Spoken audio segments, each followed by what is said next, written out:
మనం మలాకీ గ్రంథ భాగంలో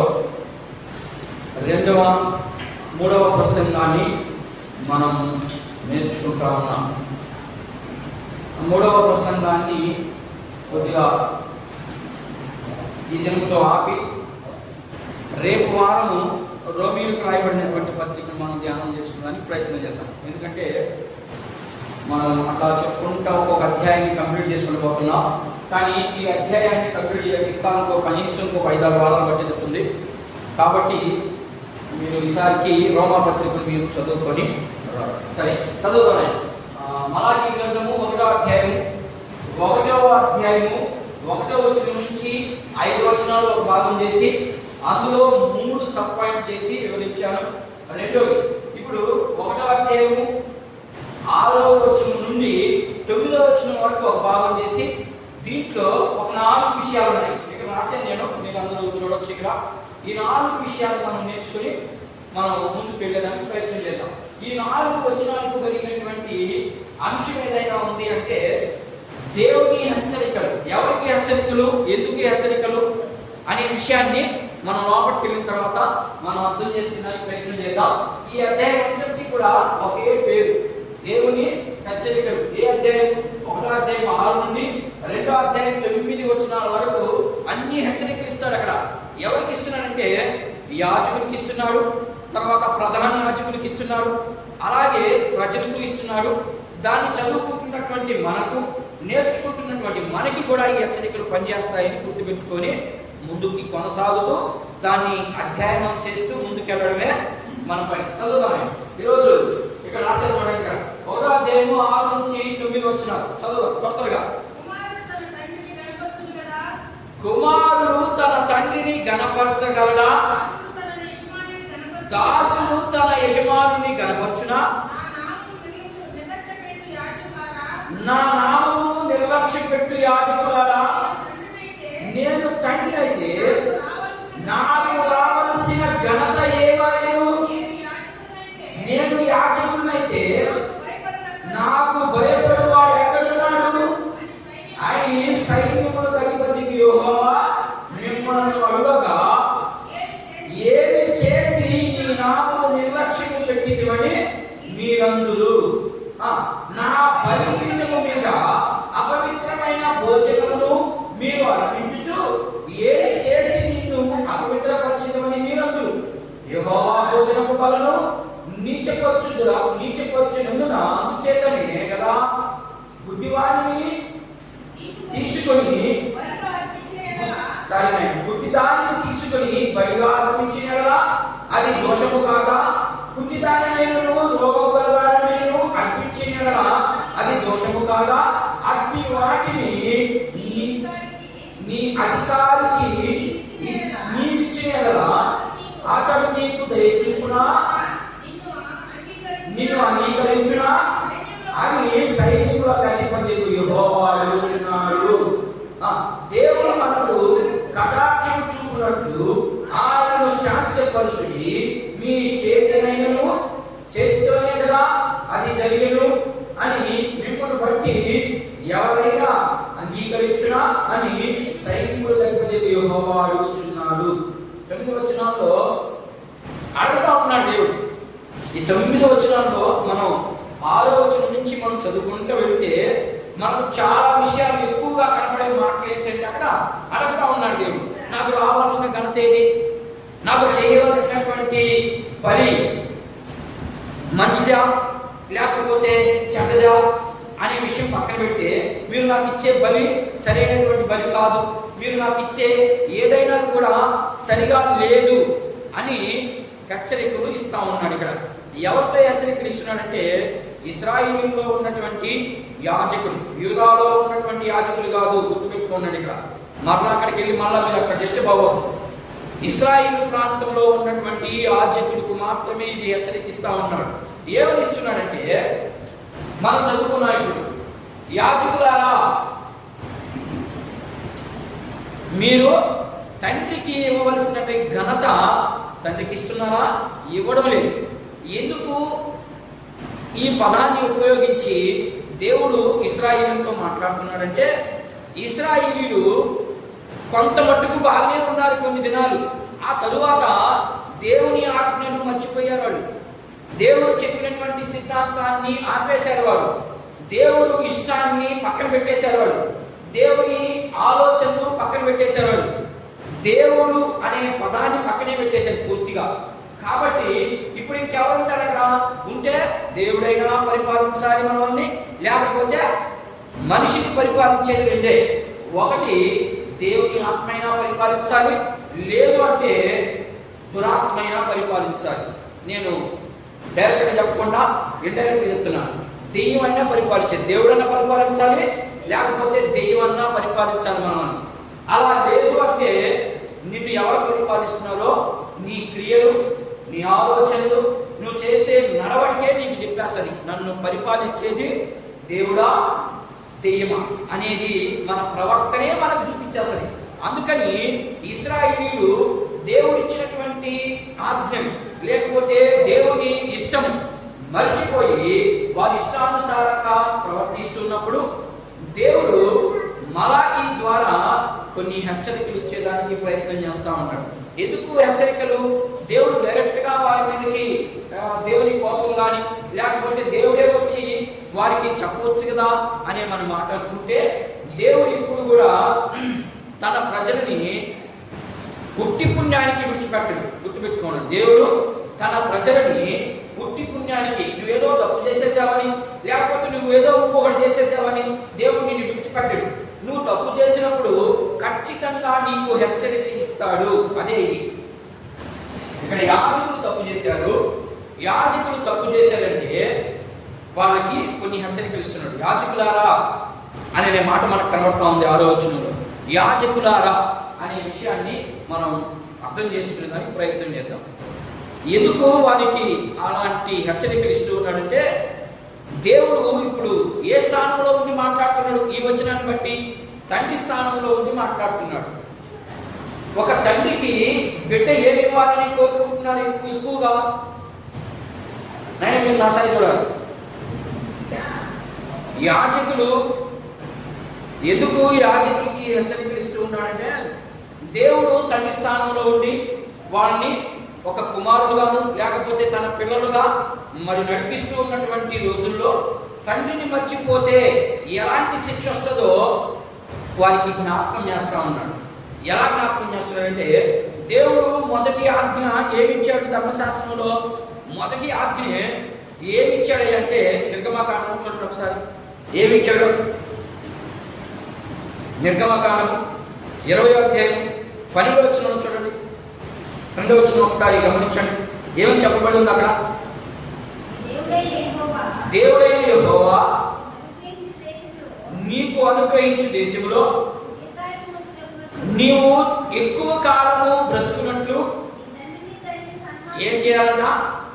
నీ తండ్రిని నీ తల్లిని సన్మానించాలి. ఇది మొదటి ఆజ్ఞ. ఆజ్ఞలోకి మొదటి ఆజ్ఞ. అంటే ఇక్కడ ఉన్నటువంటి కాన్సెప్ట్ వేరే, ఇప్పుడు దేవుడు మాట్లాడుతున్నటువంటి కాన్సెప్ట్ వేరే. ఇక్కడైతే శారీరకమైనటువంటి తల్లిదండ్రుల గురించి మాట్లాడుతున్నాడు, అక్కడైతే తానే ఒక తండ్రిగా పోల్చుకొని మాట్లాడుతున్నాడు. అర్థమవుతుందంట నేను చెప్పేదైనా? అర్థం చేసుకోవడానికి ప్రయత్నం చేయండి. అక్కడైతే దేవుడు తండ్రిగా పోల్చుకున్నాడు, మరి ఈ నిర్గమకాండంలో అయితే శారీరకమైనటువంటి తల్లిదండ్రుల గురించి మాట్లాడుతున్నాడు. అర్థమవుతుందా? ఇక్కడ తల్లిదండ్రులు వేరే, అక్కడ తండ్రి వేరే. అది గుర్తుపెట్టుకోనండి. అక్కడ దేవుడే తండ్రిగా మాట్లాడుతున్నాడు, ఇక్కడైతే మన శారీరకంగా అంటే మన నాయన అమ్మని గురించి మాట్లాడుతున్నాడు. ఇది మొదటి ఆజ్ఞ. ఈ ఆజ్ఞ పాటించకపోతే ఏం జరుగుతుందో నిర్గమకాండం లేవియాకాండం ఒకసారి చూడండి. ఈ ఆజ్ఞ పాటించకపోతే, ఏ ఆజ్ఞ? తల్లిదండ్రులను ప్రేమించకపోతే ఏమవుతుందో ఇందాకేం చెప్పాడు? నీ తల్లిని నీ తండ్రిని సన్మానించినప్పుడు మాత్రమే నీకు నేను అనుగ్రహించు దేశంలో నీవు దీర్ఘాయుష్యవంతుడుగా ఉంటావు అని అన్నాడు. అంటే ఒకవేళ దాన్ని చేయకపోతే ఏమొస్తుందని ఇప్పుడు అర్థము? నేను అర్థమవుతుందని చెప్పేది. ఏమొస్తుంది? ఒకవేళ అలా చెయ్యవు, నీ తండ్రిని సన్మానించకపోతే ఏమొస్తుందని అక్కడ కొనసాగించలేదు. కానీ లేవియాకాండంలో కొనసాగించే 20వ అధ్యాయం 9వ వచనం చూడండి. 9 అనుకుంటాను, కరెక్ట్గా చూడండి. 9 ఉంటుంది. లేవియాకాండము 9వ అధ్యాయం 20వ అధ్యాయం 9వ వచనం. ఎవరైనా సరే తన తల్లినైనను తండ్రినైనను ఏమా దూషించును అంటే చూడకపోతే అర్థం. దాని అర్థం ఏంటంటే తెలుగు భాషలో చాలా మనం మార్చుకోవచ్చు. దూషించడం అంటే తిట్టడం అని, లేకపోతే చూడకపోవడం అని, లేకపోతే అవమానపరచ, ఇట్లా మనం ఎన్నైనా మార్చుకోవచ్చు తెలుగు భాషలో. కానీ ఎవ్రీ భాషలో నీ తల్లిని ప్రేమించకపోతే అనే పదంలో వచ్చినటువంటి మాట ఇది. అర్థమైందా? ఆ పదాన్ని మనం ఇక్కడ ఏమంటే దూషించును అంటే తిట్టును అని అనుకుంటారు ఇక చాలా మంది. తిట్టడం కాదు. నీ తండ్రిని నీ తల్లిని ప్రేమించకపోతే ఏమొస్తుందమ్మా? వాడికి మరణ శిక్ష వస్తుందని దేవుని వాక్యం చెప్పింది. అయితే ఈ మరణ శిక్ష గురించి వాళ్ళకి తెలియదా? వాళ్ళకి బాగా తెలుసు. కానీ వాళ్ళు మర్చిపోయి వాళ్ళు ఇష్టానుసారంగా ప్రయత్నం చేస్తా ఉన్నాడు. వాళ్ళు ఇష్టానుసారంగా నడుస్తున్నటువంటి సమయంలో దేవుడు వారికి కొన్ని హెచ్చరికలు, ఇది మొదటి హెచ్చరికగా ఇచ్చాడు. ఏమని ఇచ్చాడంటే, ఇదిగో యాజకులారా, మీరు నాకు రావాల్సినటువంటి ఘనతను ఏమాయం, అసలు ఘనత నన్ను గురించి అసలు మీరు పట్టించుకోవడం లేదే, నన్ను గురించి అసలు మీరు ఏం మాట్లాడుకోవడం లేదే అనే ఉద్దేశంతో దేవుడు మాట్లాడడం జరిగింది. ఇప్పుడు సంఘం పరిస్థితి ఏంటి? ఇప్పుడు ఉన్నదే మనం చదువుకున్నాం. 6వ వచనంలో ఉన్నటువంటి మాటల్ని వివరించారు. ఇప్పుడు అయితే వాళ్ళకి అయ్యించింది.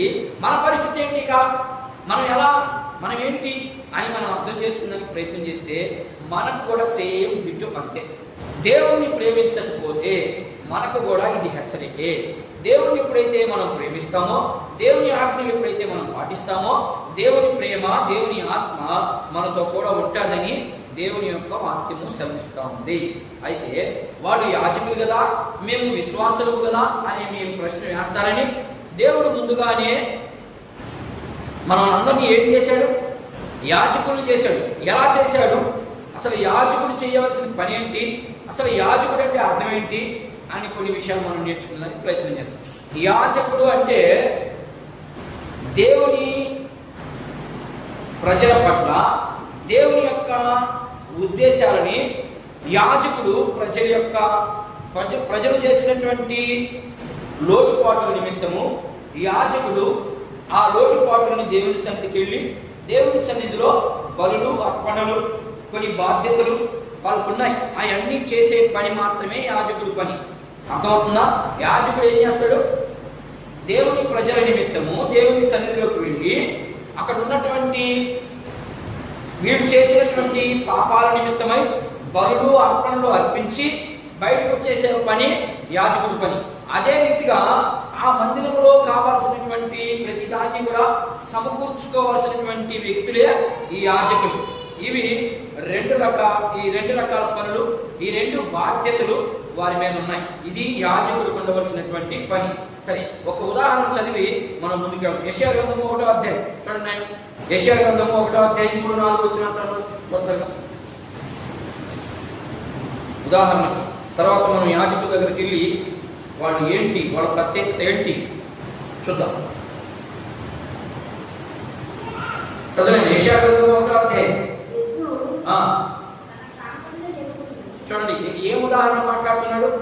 ఇందాకేమో యాజకులారా, తండ్రికి రావాల్సినటువంటి ఘనత నాకు లేదు అని చెప్పి ఉదాహరణకి యెషయా గ్రంథంలోకి తీసుకెళ్ళి ఏమని చూపిస్తున్నాడంటే, ఎద్దు తన కామాంధుణ్ణి ఇరుగును, గాడిద సొంత వాని తోటి తెలుసుకును. ఇశ్రాయేలుకు అంతే. ఏంటి? ఏం లేదంట. ఉదాహరణకు చూపిస్తా ఉన్నాడు అక్కడ. ఇదిగో ఇశ్రాయేలులారా, ఎద్దు తన యజమానుణ్ణి తెలుసు, గాడిదకు తన దుడ్డేదో తెలుసు, ఇశ్రాయేలుకి దేవుడిలో తెలియట్లేదు. నా ప్రజలారా అంటే ఇది అందరికీ వర్తిస్తుంది. మనకు కూడా తెలుసు దేవుడు ఏంటో మనకు అర్థం కావట్లేదు. కారణం ఏంటి అంటే మనం ఏమైపోయినాం? మర్చిపోయినాం దేవుని ఉద్దేశాలు మర్చిపోయినాం, దేవుని ఆలోచనలు మర్చిపోయాం. మన ఇష్టానుసారంగా మనం జరిగిస్తూ ఉన్నాం. కాబట్టి దేవుడు వారికి ఆ హెచ్చరికలు ఇస్తూ ఉన్నాడు. ఉదాహరణకి మీకు అది కొన్ని విషయాలు చూపించాను. ఇప్పుడు యాజకుడు ఉండవలసినటువంటి ప్రత్యేకత ఏంటి? వాళ్ళకు కొన్ని బాధ్యతలు ఉన్నాయి. యాజకత్వం చేయాలి. రెండవది, ప్రజల పక్షాన వాళ్ళు బలులు కానీ అర్పణలు కానీ అర్పించాలి. ఇది వారి యొక్క బాధ్యత. అయితే క్రొత్త నిబంధనలోకి వచ్చేసరికి ఇలాంటి బాధ్యతలు ఏమీ లేవు. అందరినీ యాజకులు చేశాడు ప్రభు అయిన యేసుక్రీస్తు వారు. ఎందుకని యేసుక్రీస్తు వారు అట్లా చేయడం జరిగింది అంటే ఆయన మన నిమిత్తము చూద్దాం. కొన్ని వచనాలు మనం ప్రత్యేకంగా మనం గమనిద్దాం. యోహాను భక్తుడు ఇలా అంటా ఉన్నాడు చూడండి. ప్రకటన గ్రంథం 5:9-10 మనందరూ యాజకులేనా? ఆయన మీరు నా సైదుడారు, మీరందరూ యాజకులేనా? లేకపోతే కాదా? యేసుక్రీస్తు ప్రభు రక్తంతో కడగబడిన ప్రతి ఒక్కరు కూడా యాజకులే, అంతే. చూడండి అక్కడ నేను చెప్పడం కాదు. చూడండి ప్రకటన గ్రంథం 5:10 అమ్మా ఆ పెద్దలు నీవు గ్రంథమును తీసుకొని దాని ముద్రను విప్పుటకు యోగ్యుడు, నీవు వధింపబడిన వాడివై నీ రక్తమిచ్చి ప్రతి వంశంలోను ఆయా భాషలు మాట్లాడు వారిలోను ప్రతి ప్రజలలోను ప్రతి జనులను దేవుని కొరకు మనుషులను కొని మా దేవునికి వారికి ఒక రాజ్యంగాను. నేను చెప్పాను మన మాట యోహాను భక్తుడే చెప్తా ఉన్నాడు. ఏమనంటే ప్రతి వంశంలోను ప్రతి జాతిలోను నేను మీ అందరి నిమిత్తము మిమ్మల్ని యాజకులు చేస్తున్నాను. మరి పాత నిబంధనలో క్రొత్త నిబంధనలు అయితే ఓకే, అందరిని యాజకులు చేశాడు. మరి పాత నిబంధనలోకి వచ్చేసరికి ఒక గుంపుని మాత్రమే ఏర్పాటు చేసుకున్నాడు ఆయన. ఎవరు పడితే వాళ్ళు యాజకత్వం చేసేదానికి కుదరదు. ఎవరు పడితే వాళ్ళు దేవుని పని చేసేదానికి ముందుకు వచ్చేదానికి జరగదు.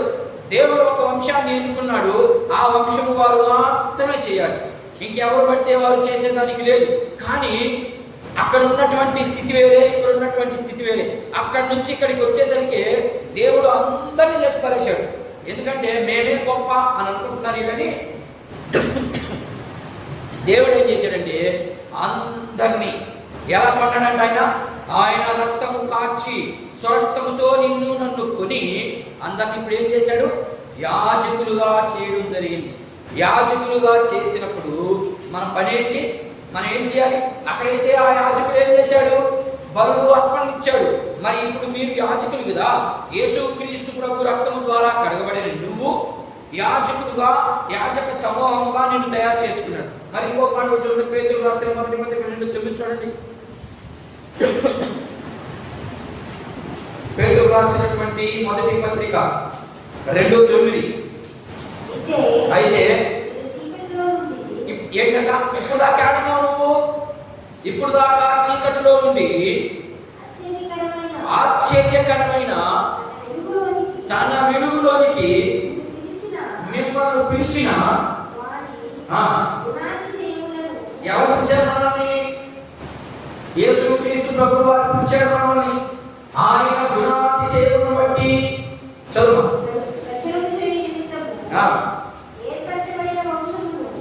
ఏర్పరచబడిన వంశమును రాజులైన ఏం చేశాడు? మనం రాజులని యాజక సమూహములో చేర్చబడినటువంటి గుంపు మనం.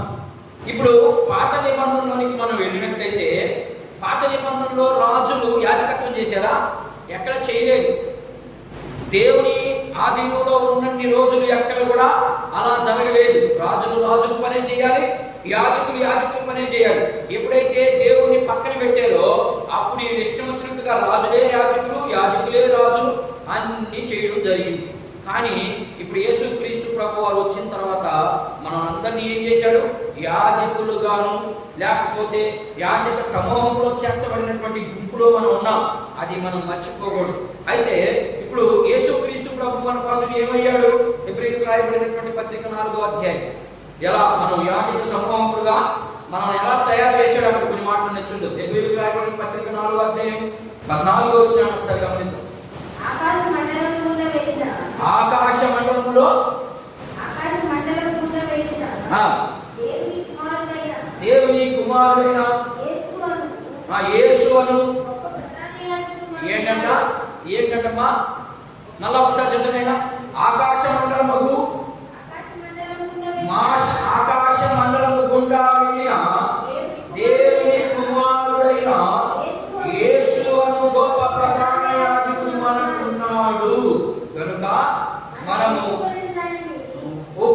దానిని గట్టిగా చేపట్టుదుము.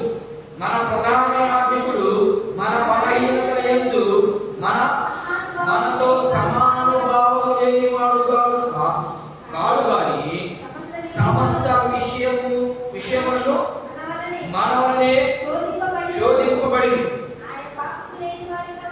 ఇక్కడ ఏం చెప్తున్నాడంటే యేసుక్రీస్తు ప్రభువు చూపిస్తా ఉన్నాడు. యేసుక్రీస్తు ప్రభు ప్రధాన యాజకుడు ఎలా అయ్యాడంటే, ఆయన ఎలా అయ్యాడు? మా ప్రధాన యాజకుడు ఆయన వినాలి మీరు. ఆయన ప్రధాన యాజకుడు ఎలా అయ్యాడంటే, మనల్ని ఏం చేశాడు? ఆయన రక్తం ఇచ్చి మనల్ని కొని మనల్ని యాజకులుగా చేశాడు. ఇదే స్వభావంతో ఆయన కూడా ఉన్నాడు అని చెప్తున్నాడు. నీలాంటి స్వభావమే యేసుక్రీస్తు ప్రభువుకు ఉంది. ఆ స్వభావంతోనే ఆయన బలిగా అర్పించబడ్డాడు. కాబట్టి మీరు ఆయన వలె బలి అవ్వాల్సిన అవసరం లేదు. యేసుక్రీస్తు ప్రభు నీ కోసము నా కోసము ప్రజలందరి కోసము బలైపోయాడు. కానీ విశ్వాసిగా ఉన్నటువంటి నీవు, లేకపోతే యాజకురాలుగా ఉండాలనుకుంటున్నటువంటి నీవు అలాంటి బలిలేమి చేయాల్సిన అవసరం లేదు. మరి ఇంకేం చేయాలి? మేము ఇంకొక నిమిషం చూడండి, 9:24 చూడండి. అదే అధ్యాయం 9:24 చూడండి. మరి ఏం చేయాలో మనం అసలు ఎందుకు ఆయన బలయ్యాడు అనేది విషయాలు కొన్ని ఉన్నాయి. ఇక్కడ చూద్దాం. 9వ అధ్యాయం 4వ వచనం, హెబ్రీయులకు రాయబడిన పత్రిక. అందువలన నిజమైన పరిశుద్ధ స్థలమును పోలి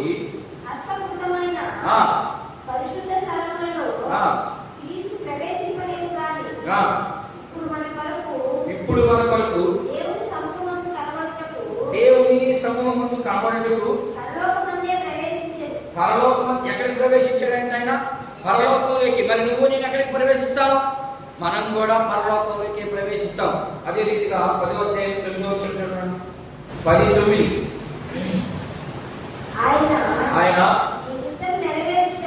ఆయన నీ చిత్తం. ఎవరి చిత్తం? తండ్రి చిత్తం. ఇప్పుడు అడిగింది, ఇప్పుడు మాట్లాడుతుంది ఎవరి గురించి? తండ్రి నాకు ఘనత రావట్లేదు అని అడిగాడు. అడిగిన దానికి వాడు చేయవలసినటువంటి పనిని వాడు చూపిస్తా ఉన్నాడు. ఇప్పుడు అక్కడ ఉన్నటువంటి గ్రంథకర్త మలాకి, ఇదిగో యాజకులారా, మీకు అప్పగించబడిన పని ఏంటి? యాజకత్వం.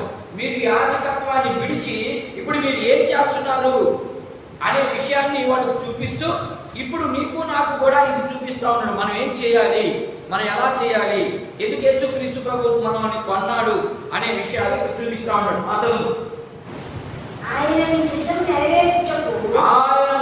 నెరవేర్చుటకు ఇదిగో నేను వచ్చి ఉన్నానని ఇవన్నీ ధర్మశాస్త్రము చొప్పున అర్పింపబడుచున్నవి.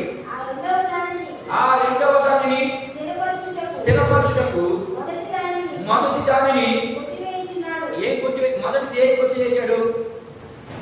మొదటి దాన్ని కొట్టివేశాడు అన్నాడు కదా. దేవుడు వచ్చింది జరిగించడానికని మత్తయి సువార్తలో ఉంటే, మరి ఎబ్రీ పత్రికలో ఎబ్రీ గ్రంథకర్త ఏం చెప్తున్నాడంటే, నేను దాన్ని కొట్టివేయడానికి వచ్చాను, దాన్ని కొట్టివేశాను అంటాడు. ఏంటది? అర్థం కావట్లేదు నేను చెప్పేది. అర్థమవుతుందా? ఏం కొట్టివేశాడు ఆయన? ధర్మశాస్త్రాన్ని కొట్టివేశాడు. ధర్మశాస్త్రంలో బలి అర్పించాలి, కానీ ఇక్కడ బలి అర్పించాలి. అదే కొట్టివేయడం అంటే. తీసివేయలేదు దాన్ని. తీసివేయడం వేరే, కొట్టివేయడం వేరే. దాన్ని కొట్టివేయడం అంటే కొన్నింటి మీరు చేయడం అవసరం లేదని దాని అర్థం. ఇంకా చదువుమా. యేసుక్రీస్తు యొక్క శరీరము ఒక్కసారి అర్పించబడుట చేత ఆ చిత్తమును బట్టి మనము పరిశుద్ధపరచబడి ఉంటాము. మరియు ప్రతి యాజకుడు దినదినము సేవ చేయించు పాపములను ఎన్నటికి తీసివేయగలిగి ఆ బలులని మాటి మాటికి అర్పించుచు ఉండును. ఏం చేస్తున్నాడంట? మాటి మాటికి ఎన్నడూ పోవటాయి. అంటే ఇక్కడ ఈ ఎబ్రీ పత్రికలో ఏం చెప్తున్నారంటే, మీకు ఆల్రెడీ తెలిసి ఎబ్రీ పత్రిక మనం ఇక్కడ దాకా రాలేదు కాబట్టి మీకు ఇంకా అర్థం కాలేదు. ఎబ్రీ పత్రిక అంతా యేసుక్రీస్తు ప్రభు గొప్పతనాన్ని చూపించే పుస్తకము అని మీకు ఆల్రెడీ నేను చెప్తున్నాను. యేసుక్రీస్తు ప్రభు అన్నింటినీ తీసివేసేదానికి వచ్చాడు. మీ యొక్క పాప క్షమాపణ నిమిత్తం ఆయన ఒక్కసారే బలయ్యాడు. బలైపోయిన తర్వాత ఇక మీకు పాపం అంటదు, మీరు పాపంలో కొనసాగబడలేరు అనే ఉద్దేశాన్ని తెలియపరుస్తూ ఉన్నాడు. మనం ఇంకా అయితే కొత్త నిబంధనలోకి వచ్చేసరికి విశ్వాసునిగా చేయమనుందా? మీరు బలులు అర్పించండి, మీరు యేసుక్రీస్తు ప్రభు బలి అయిపోయాడు కాబట్టి మీరు కూడా బలి అయిపోండి అని చెప్తున్నాడా? మరి ఏం చెప్తున్నాడు ఆయన? విశ్వాసునికి ఏం చేయమని చెప్తున్నాడో కొన్ని విషయాలు చదువుకొని మనం ముగించడానికి ప్రయత్నం చేద్దాం. విశ్వాసులు ఏం చేయాలి? మొదటిగా ఇక్కడ చూపించారు, యాజకులారా అన్నాడు. యాజకుడికి హెచ్చరిక ఇచ్చాడు. యాజకుల పని ఏంటి? వాడు చేసే పని చూపించాను. మూడవదిగా విశ్వాసులు ఏం చేయాలి? ఇప్పుడు నువ్వు నేను ఏం చేయాలి? యేసుక్రీస్తు ప్రభు అయితే నీ నిమిత్తము యాజకుడైతే ఆయన పని జరిగించి ఆయన పని ముగించి ఆయన వెళ్ళిపోయాడు పరలోకానికి. మరి ఇప్పుడు విశ్వాసిగా ఉన్నటువంటి నీవు ఏం చేయాలి అనే విషయాన్ని కొన్ని విషయాలు మనం చూసేదానికి ప్రయత్నం చేద్దాం. రోమింగ్ రాయబడిన పత్రిక ఏం చేయాలి విశ్వాసులు? ఇవి చాలా గుర్తుపెట్టుకోవడం ఆయన జాగ్రత్తగా గుర్తుపెట్టుకోండి. విశ్వాసులు ఏం చేయాలి? రోమింగ్ రాయబడిన పత్రిక 12వ అధ్యాయం 1-2 వచ్చిన రోమిలకు రాయబడిన పత్రిక 12వ అధ్యాయము చదువు 1-2 వచ్చిన. కాబట్టి సహోదరులారా, పరిశుద్ధమును దేవునికి అనుకూలమైన సజీవ యాగముగా మీ శరీరములను ఆయనకు సమర్పించుకొనుడి.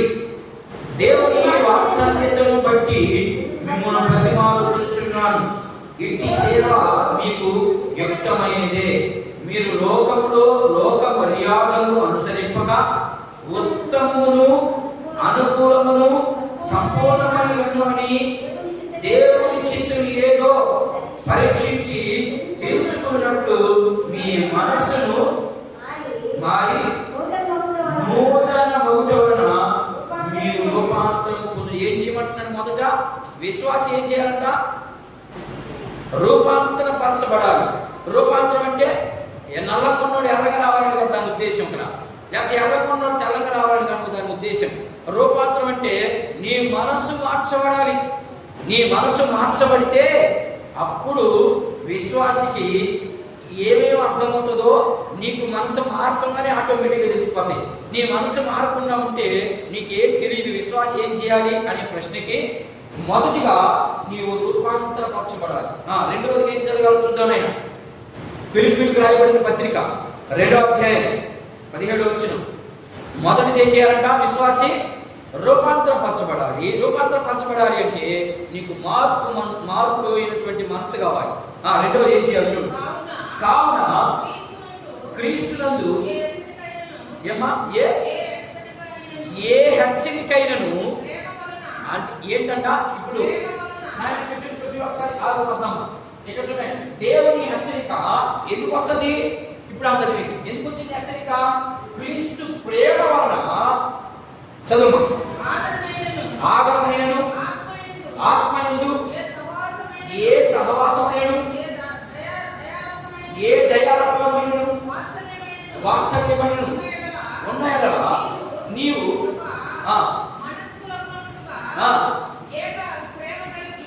ఏక ప్రేమ కలిగి ఎట్లా ఉన్నారంట? విశ్వాసం ఏం చేయాలంట? మొదట ఏకభావం కలిగి ఉండాలి. ఉంది అసలు ఏకభావం? ఒకరేమో ఆదివారం సండే స్కూల్ వద్దంటే మరొకరేమో సండే స్కూల్ కావాలంటారు, అంతే కదా? మరి ఇది ఏకభావమా? ఒకరేమో ఉదయం 9 గంటలకు పెడదామంటే లేదు 7 గంటలకు పెడదామంటే ఇది ఏకభావమా? కాదు, ఏకభావంగా ఉండాలి. క్రీస్తు ఆత్మ మనలో నివసించినప్పుడు మాత్రమే ఆ ఏకభావం వస్తుంది, లేకపోతే ఏకభావం రాదు. రెండవది ఫస్ట్ ఏంటంట? 4 విషయాలు నేర్పించాలి ఈరోజు. మొదటి విషయం ఏంటి? మొదటిగా విశ్వాసం ఏం చేయాలంటే మార్పు చెందాలి, రూపాంతరపరచబడాలి క్రీస్తులోకి. 2 ఏక అభిప్రాయము లేకపోతే ఏకభావము కలిగి ఉండాలి. 3 తిమోతికి రాయబడినటువంటి 2వ పత్రిక 2వ పత్రిక 4వ అధ్యాయం 6వ వచనం చదవండి. అమ్మా, నేను ఇప్పుడే ప్రాణార్పణముగా పోయబడుచున్నాను. నేను వెడలిపో కాలము సమీపమైనది. చదువు. మంచి పోరాటము పోరాడి తిని నా పరుగు కలముట్టించింది. విశ్వాసం ఏం చేయాలంట? 3 మూడవదిగా ఏం చేయాలంట? విశ్వాసాన్ని కాపాడుకోవాలి. విశ్వాసాన్ని కాపాడుకోవాలి అంటే ఈ రెండు ఉండాలి. ఏముండాలి? ఐక్యంగా కలిసి ఉండాలి. రెండవది రూపాంతరం చెంది ఉండాలి. ఈ రెండు ఉన్నప్పుడు నువ్వు ఖచ్చితంగా విశ్వాసాన్ని కాపాడుకునే దానికి ప్రయత్నం చేస్తావు. ఇంకొకటి మూడవది యోహాను రాసినటువంటి మొదటి పత్రిక 5వ అధ్యాయం చూద్దాం. ఏమేం చేయాలి? 4 విషయాలు చేయాలి. 4 విషయాలు మనం నేర్చుకుందాం. 5వ అధ్యాయం 5:16 యోహాను రాయబడినటువంటి మొదటి పత్రిక 5:16 తన సహోదరుడు మరణకరమైన పాపము చేయగా ఎవడైనను చూచిన అతనిని వేడుకొని అతనిని బట్టి దేవుడు మరణకరము కాని పాపము చేసిన వారికి జీవము దయచేయు. మరణకరమైన పాపము కలదు, అట్టి దానిని గురించి వేడుకొనవలెనని నేను చెప్పుటలేదు. ఏంటంటే నువ్వు చేసేదంతా పాపమే. తీరా తీసుకొస్తే ఎక్కడ కనిపించాడు చూడండి. మళ్ళా ఏమేం చేయాలంట? తన సహోదరుడు తప్పు చేస్తే ఆ పాపముని నువ్వేం చేయాలంట? శిక్షించాలని చెప్తున్నాడా, క్షమించాలని చెప్తున్నాడా? ఇప్పుడు చదువుకున్నామా మనం? మీరు నాతో కూడా లేరు, మీరు ఆ పిల్లకాయతో కూడా ఉన్నారు, అంతే. నాకు అర్థమైంది. అందుకని రేపు నుంచి పిల్లకాయలు తీసుకురావాలండి. పిల్లకాయ వల్ల డిస్టర్బ్ అయిపోతా ఉంది. అందుకని రేపు నుంచి పిల్లకాయలు తీసుకురావాలండి. ఇంట్లో పెట్టేసి వచ్చేయండి, తలుపుతార వేసేసి వచ్చేయండి. 4 విషయాలు నేర్పిస్తానన్నా. ఈ 4 విషయాల్లో ఏ విషయం లోపం ఉన్నా కూడా మనం దేవుడిని చాలలేము. ఒకటి ఏముందంట? మార్పు కావాలి. 2 ఏం కావాలి? ఐక్యత కావాలి. 3 ఏం కావాలి? విశ్వాసాన్ని కాపాడుకోవాలి. 4 ఏం కావాలి? నీ సహోదరుడు తప్పిదము చేస్తే వారిని క్షమించే గుణం కావాలి. ఇవన్నీ వండినప్పుడు మాత్రమే నీవు క్రీస్తు ప్రధాన యాజకుడుగా అవుతావు, లేకపోతే ప్రధాన యాజకుడుగా అవ్వవు. అది దాని అర్థం. ఇప్పుడు మీరు అనొచ్చు, ఇప్పుడే కదా వాళ్ళు పిల్లకాయలు అడ్డు జరుగుతూ ఉంటే నువ్వు క్షమించాలి కదా అని మీరు అనొచ్చు కదమ్మా. ఈ మాటను బట్టి మనం అడగచ్చు ఖచ్చితంగా. నువ్వే చెప్పి నువ్వే మాట్లాడుతున్నావు ఏంది అని మీరు మాట్లాడచ్చు. కానీ డిస్టర్బ్ అయిపోతా ఉంది. వాక్యం మీరు వినలేదు, వాళ్ళ మీదకి వెళ్తుంది మీ మనసంతా. అందుకని నేను ఆ మాట మాట్లాడాల్సి వచ్చింది. సరే, ఈ విశ్వాసం ఏం చేయాలా? మొదటిగా ఇదిగో ఇక్కడ రాశారు. విశ్వాసం ఏం చేయాలా? ఈ 4 పార్టీస్ ఉండాలి. ఈ 4 పార్టీస్ ఉండి దానితో పాటు ఇది చేయాలి. 4 ఉండాలి. ఏం చేయాలి? దేవునికి ఇప్పుడు స్తుతి యాగం చేయాలి. అదేంటో ఎట్లా చేయాలో చూద్దాం. ఈ చివరి మాటలు మనం చదివి ముగించుకున్నాం. 13వ అధ్యాయం హెబ్రీయులకు రాయబడిన పత్రిక 13వ అధ్యాయం 15వ వచనం ఒకసారి చూద్దాం.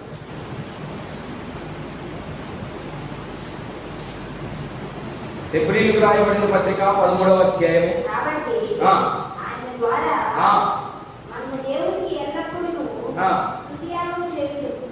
మళ్ళా ఒకసారి చదివినా.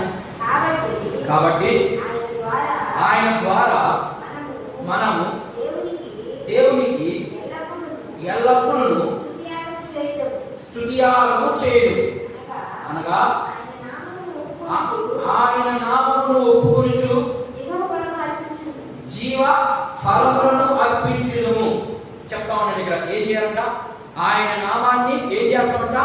ఒప్పుకొనుచు. ఏం ఒప్పుకోవాలి? ఇప్పుడు ఒప్పుకుంటాం మనం ప్రభు వాళ్ళు వేసేటప్పుడు ప్రతిరోజు ఒప్పుకుంటాం కదా. దాన్ని ఒప్పుకొని జీవ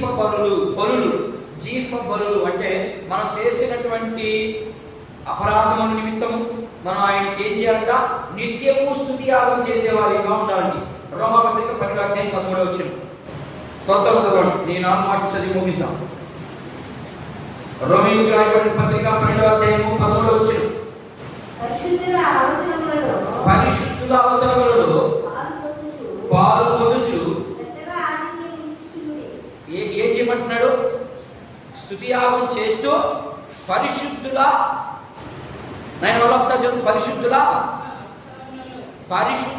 అవసరములలో, పరిశుద్ధులకి ఎవరికైనా అవసరం ఉందనుకో ఏం చేయమంటున్నాడు? పక్కకు తెచ్చుకోబోమంటున్నాడా? మొహం తెచ్చుకోబోమంటున్నాడా? పాలు పంపులు పొందమన్నాడు. ఎవరికి? నాయన ఇక్కడ మళ్ళా మీరు పరిశుద్ధులు అంటే యేసుక్రీస్తు రక్తంతో కడగబడిన అందరూ పరిశుద్ధులు అయిపోరు. అర్థమైందా? వాళ్ళు అనుకుంటారేమో కానీ పరిశుద్ధుల వాళ్ళంటే క్వాలిటీస్ అన్ని చెప్పాడు. ఇప్పుడు ఇక్కడ ఆ క్వాలిటీస్ అన్ని ఉండగలిగిన వాడు మాత్రమే పరిశుద్ధులు, లేకపోతే పరిశుద్ధులు కాదని దాని అర్థం. సరే, నేను అక్కడ వెళ్ళండి.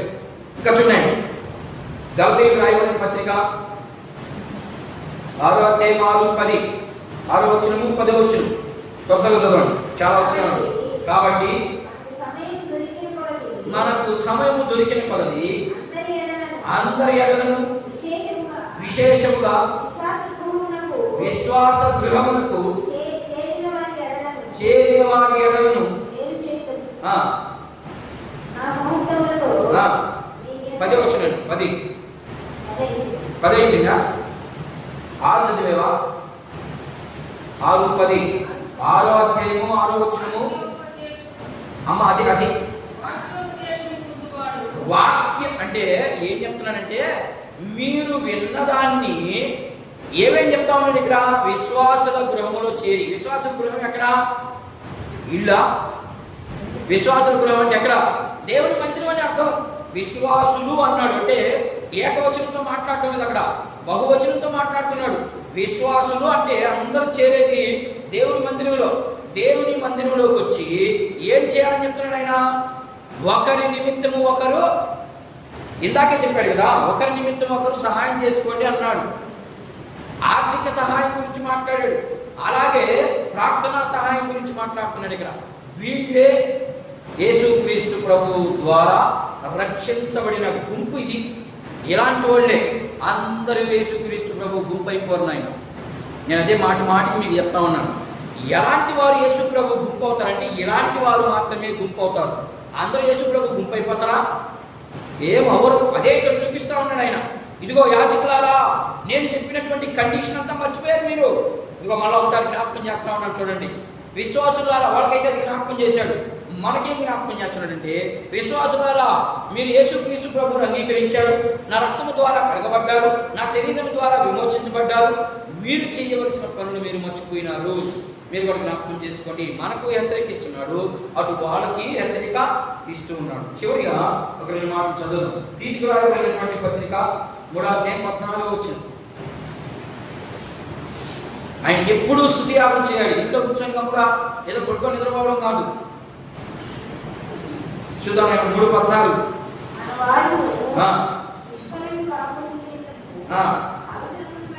అవసరమును బట్టి సమయోచితము సక్రియలను చక్కగా చేయుటకు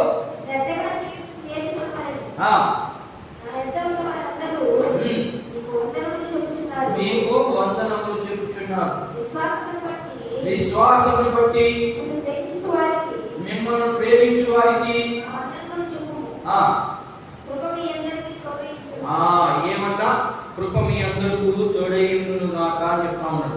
హెబ్రీ పత్రిక 13:26 చదవాలి. కొన్ని వచనాలు మీకు అర్థం అవ్వాలని నేను చాలా వచనాలు రాశాను. 13:26 హెబ్రీ పత్రిక 13వ అధ్యాయం 26వ వచనం. 13:26 లేదా? 26 లేదా? ఎన్ని? 22 చూడండి. సహోదరులారా, మీకు అన్ని విషయాలు తెలియజేస్తున్నాను. ఈ హెచ్చరిక మాటలను సహించుడని నేను కూడా మిమ్మల్ని వేడుకుంటున్నాను. మీకు అన్ని గద్దింపు మాటలు చెప్తా ఉన్నాను. ఎందుకంటే గద్దింపు మాటలు చెప్తేనే మన జీవితంలో మార్పులు లేవు. ఇక ప్రేమ గురించి చెప్తే ఇంకా పూర్తిగా బొత్తిగా చెప్పిపోతానని నేను ప్రేమ గురించే చెప్పడం మానేశాను. ఎక్కడ కూడా చెప్పను. ఇక్కడే కాదు, ఎక్కడికి వెళ్ళినా దేవుని యొక్క గద్దింపు మాత్రమే చెప్తాను. దేవుని యొక్క ప్రేమ చెప్తే ఇంకా బొత్తిగా చెడిపోతారు. ఎందుకంటే ఆయన ప్రేమ స్వరూపుడే మమ్మల్ని క్షమించేస్తాడులే అని అనుకుంటారు, తప్పు చేస్తూనే ఉంటారు. అలా తప్పు చేయకూడదనే దేవుని యొక్క గద్దింపు గురించి మనం ఎక్కువగా ధ్యానం చేస్తాం. యోహాను రాసినటువంటి 3వ పత్రిక 1వ అధ్యాయము, అడొక్కే అధ్యాయం ఉంటుంది. 5-8 వచనాలు చదవండి. 5-8 క్రీడ వారు పరదేశులైన సహోదరులుగా ఎడల విశ్వాసికి తగినట్లుగా చేయించున్నాను. వారిని ప్రేమను గూర్చి సంఘం ఎదుట సాక్ష్యం ఇచ్చిరి. వారు అన్య జనుల వలన ఏమో తీసుకొనక ఆయన నామం నిమిత్తము బయలుదేరి కనుక దేవునికి తగినట్లుగా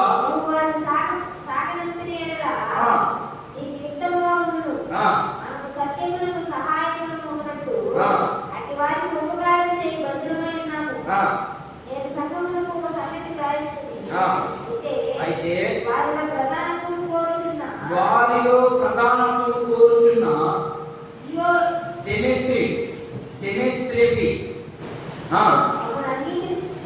మమ్మల్ని అంగీకరించట్లేదు. వారు మన గురించి చట్టమాటలు పరచడము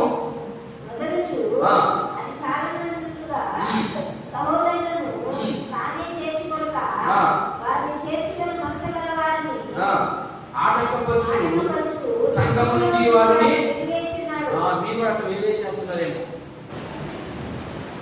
సంఘానికి తీసుకురావాలి కానీ సంఘాన్ని బయటకు పెట్టకూడదు. సంఘంలోకి వచ్చే విశ్వాసం ఏదో ఒక మాట అంటే టక్కున వెళ్ళిపోతాడు అంతే.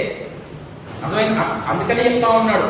డెమెత్రి అనే ఒక ఆయన ఫిబ్రవరి 3:16 ఇన్ని క్వాలిటీస్ ఉండాలంటే మనకి దేవుని ఆత్మలో నిలుచున్నాడు అంటే 3:16. ఇప్పుడు నేను చెప్పిన ఇన్ని విని ఏం మైక్ రాట్లా బాగా పెట్టు. ఇప్పుడు నేను చెప్పిన వాటిని విని కోపం పుట్టించిన వారెవరు? మోషే చేత నడిపింపబడి ఐగుప్తులో నుంచి బయలుదేరి వచ్చిన వారందరే కదా. ఎవరి మీద 40 ఏళ్ళు ఆయన కోపగించెను, పాపం చేసిన వారి మీదే కదా. అంతే. దేవుని ప్రేమ ఎవరి మీద నిలవదయ్యా అంటే దేవుడు ఏం చెప్తాడో దాన్ని చేయని వారి ప్రతి ఒక్కరి మీద